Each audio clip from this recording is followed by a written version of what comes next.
ये सदगुरुदेव की जय। संत समाज की जय। मेरे आध्यात्मिक एवं व्यवहारिक जीवन के आत्म प्रेरणा स्रोत मेरे परम आराध्य सदगुरुदेव एवं सत्संग सभा स्थल में बैठे मेरे सभी धर्म प्रेमी सज्जनों एवं ममतामयी माता बहनों व नन्हे मुन्ने प्यारे बच्चों,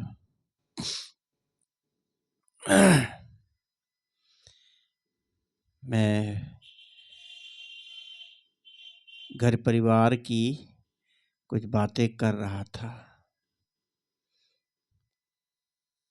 थोड़े में ही समापन कर दिया था। घर परिवार हमारा सुखी कैसे हो, हमारा मन सुखी कैसे हो, हमारा जीवन कैसे सुखी हो, इस चीज के लिए हर आदमी चाहता है कि हम प्रसन्न रहें, सुखी से रहें, हमारा जीवन बढ़िया रहे। कौन नहीं चाहता? दुख कोई नहीं चाहता, सब सुख चाहते हैं। लेकिन क्या हम दुख का दूर करने का कोई उपाय करते हैं? यदि कोई कठोरता से आपके साथ बोलता है, आपको कैसे लगता है?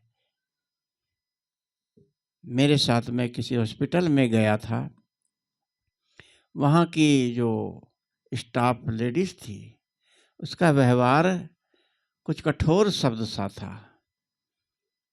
कई बार, एक बार नहीं 2-3 बार ऐसे शब्दों में कठोरता से प्रेम का व्यवहार, जबकि स्टाफ और हम लोग डॉक्टर भी रहे हैं, सब जानते भी हैं, मान सम्मान देते हैं, सभी सर करके बात करते हैं। तो ऐसी ऐसी बातें बोल रही, हाँ ये है वो है, इतना दो, जमा करो, पत्नी ऐसी ऐसी बातें, कुछ मतलब खड़े शब्दों में प्रेम का व्यवहार नहीं कर रही, यानी सभ्यता का व्यवहार नहीं। तो मैंने कहा आप कैसे बोल रहे हैं? कही कि मेरा स्वभाव ऐसे ही बोलना है। कितने लोगों का स्वभाव होता है कठोर, कड़क बोलना।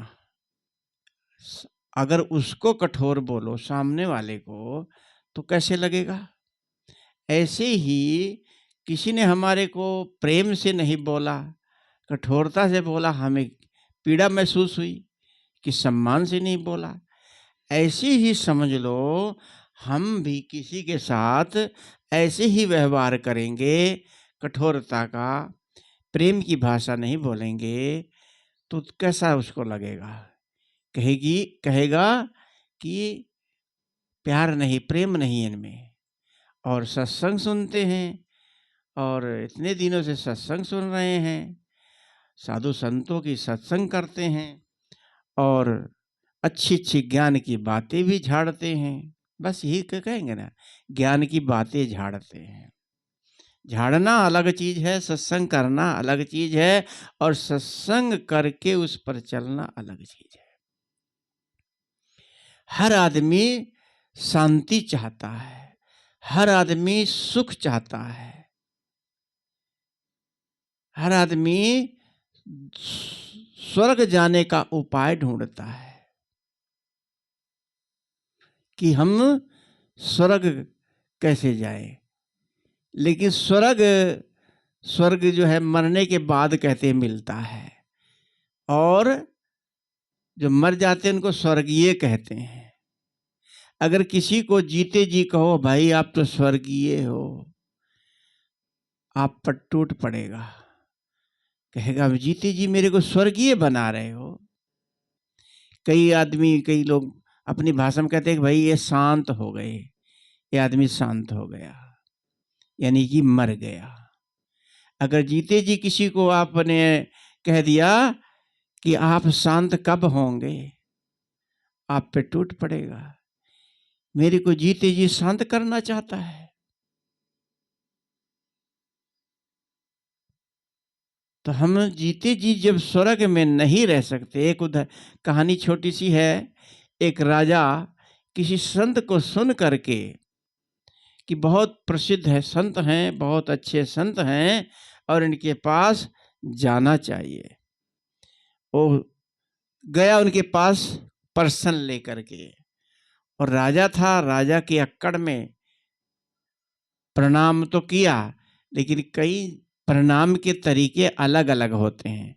अगर आपके अंदर भाव है, नम्रता है ना, तो आप झुक करके, हंस करके, मुस्कुरा करके और अधीनता से, कोई बड़े संत हैं या कोई बड़ा आदमी है, उसके साथ अधीनता से ही तो आप नमस्कार प्रणाम करोगे।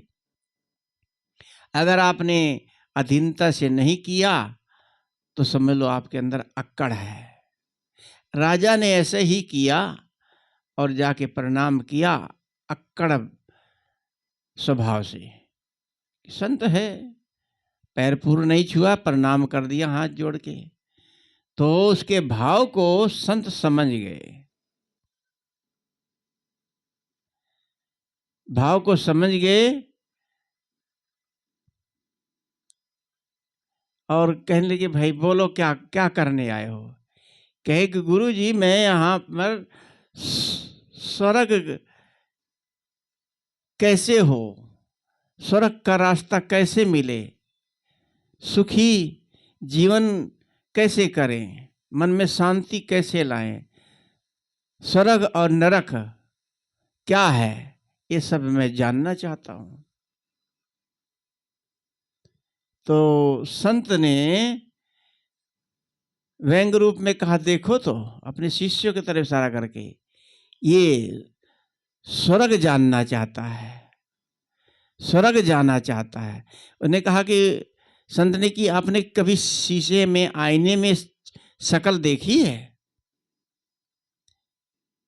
कभी आईने में शक्ल देखी? तुम स्वर्ग जाने के लायक हो कि नहीं?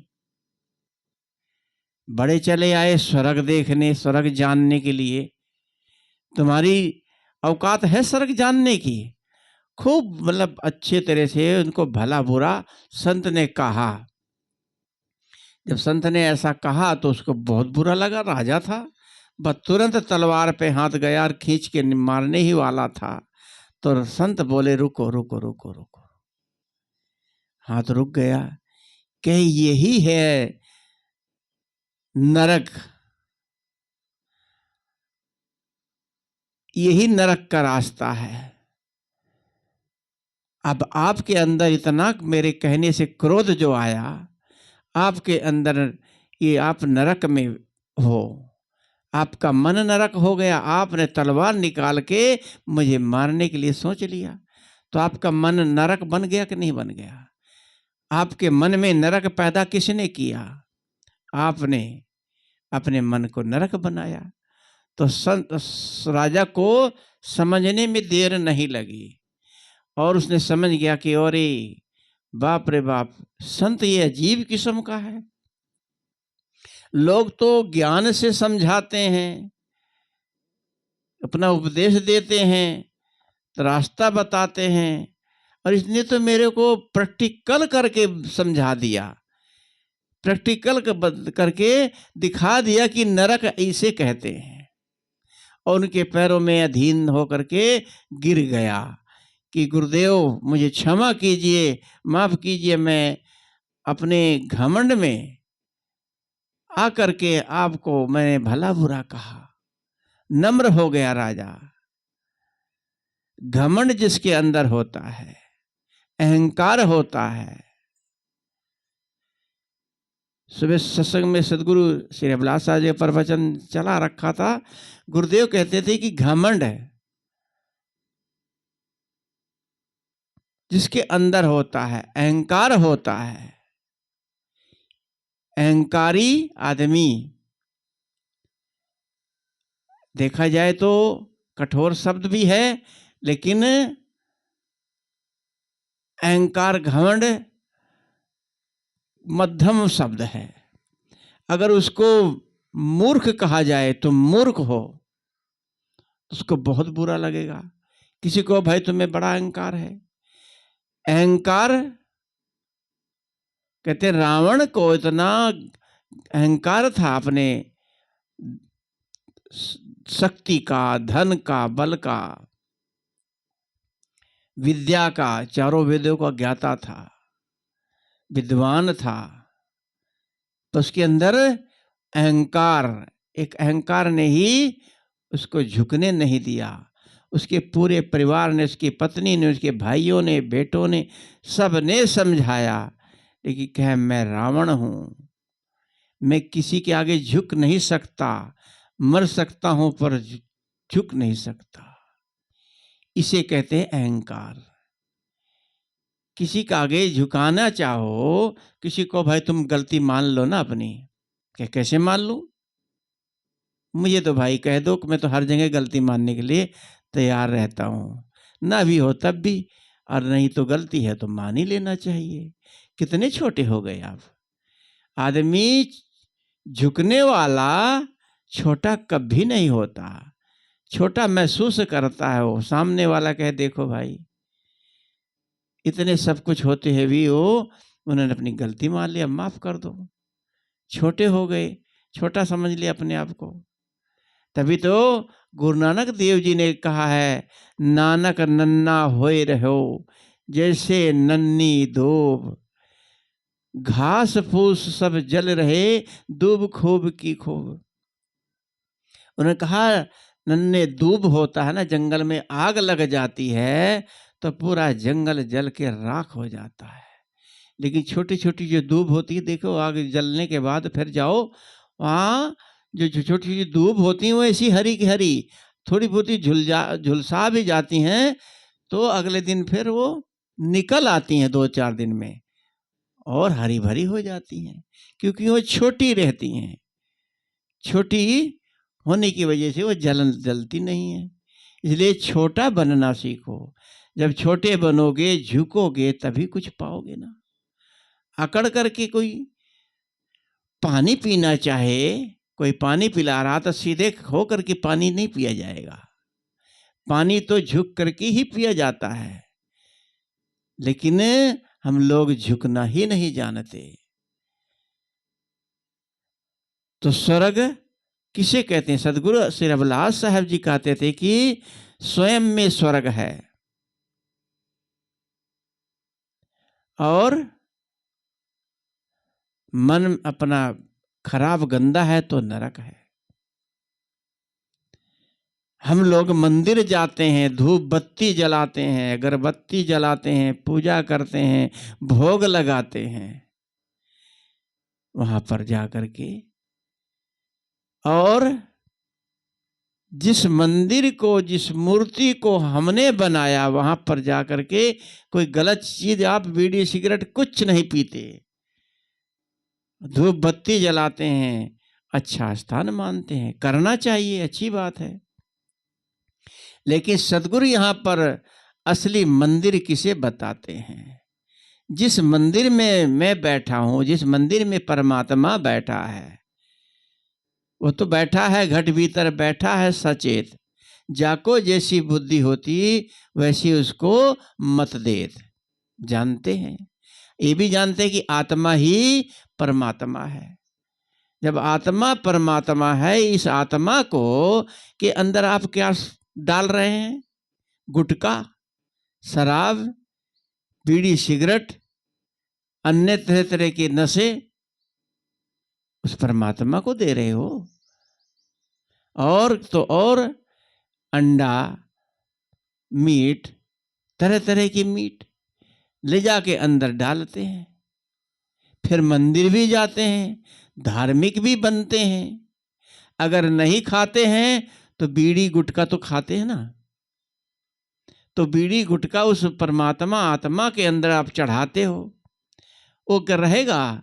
आपके घर के दरवाजे के सामने कोई झाड़ू लगा के, सामने पड़ोसी आपके दरवाजे पर कर दे, तो आप डंडा लेके खड़े हो जाओगे। कहीं दुकान के सामने दूसरा दुकानदार झाड़ू करके इधर कर दे, लड़ जाओगे आप, कहोगे भाई तुम ये मेरी तरफ क्यों ये कूड़ा कबाड़ कर रहे हो, अपनी तरफ ले जाओ।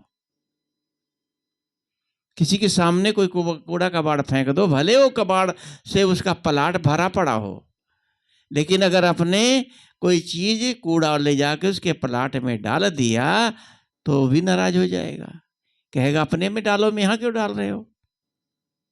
इतना सब हम बर्दाश्त नहीं कर पाते। और आप अपने जिस घर मंदिर जिसको कहते हैं, उस घर के अंदर परमात्मा निवास करता है, और उसके अंदर आप क्या बीड़ी सिगरेट का धुआं उसके अंदर मार रहे हो, गुटखा खा रहे, खा खा के निगल रहे हो, पिच पिच कर रहे हो, और शराब डाल रहे हो, और अंडा मुर्गा मांस तरह तरह की ये खा खा के अंदर। अगर नहीं खाते तो बीड़ी सिगरेट गुटखा तो पी ही रहे हैं। जब ये गंदगी आप अपने अंदर डाल रहे हो तो वो परमात्मा रहेगा? वो तो निकल के भाग जाएगा। देखो, कोई जब कोई बीड़ी सिगरेट नहीं पीता और कोई बराबर में बैठ के धुआं करता है तो आप हाथ से हटाते हैं। कई लोग बोल भी देते हैं भैया, कई लोग अक्खड़ करके अक्खड़ करके नहीं बोलना चाहिए, उसमें झगड़ा हो जाता है। तो क्या मैं अपने मुंह से पी रहा हूं, तुम्हारे क्या दिक्कत? प्रेम से कहो भैया, आप जो धुआं छोड़ रहे हैं, हम लोग ट्रेनों में जाते हैं, कई लोग करते हैं, कईयों को डांटना भी पड़ जाता है जब नहीं मानते, और प्रेम से भी समझा भैया ये धुआं आप अपना अपने अंदर ले जाओ, बाहर क्यों फेंक रहे हो, या बाहर जाके पी लो, ये धुआं हमारे मुंह में जा रहा है, जूठा धुआं हम लोग निगलते, कितने लोग चुपचाप बैठे रहते हैं, धुआं उड़ता रहता है।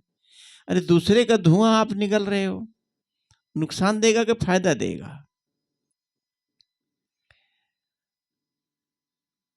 तो यही स्वर्ग है और यही नरक है।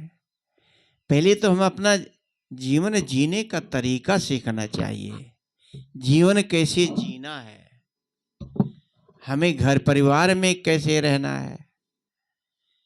मैं उस दिन कह रहा था कि परिवार में सुखी कैसे हो, परिवार में गरीबी कैसे आती है।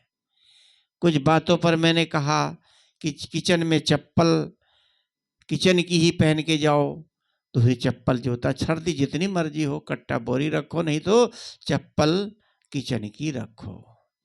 और किसी को भोजन परोस के दो, चप्पल निकाल कर दो, चाहे वो किचन की चप्पल क्यों ना हो, शोभा नहीं देती। चप्पल निकाल के तो अब उनको भोजन दो।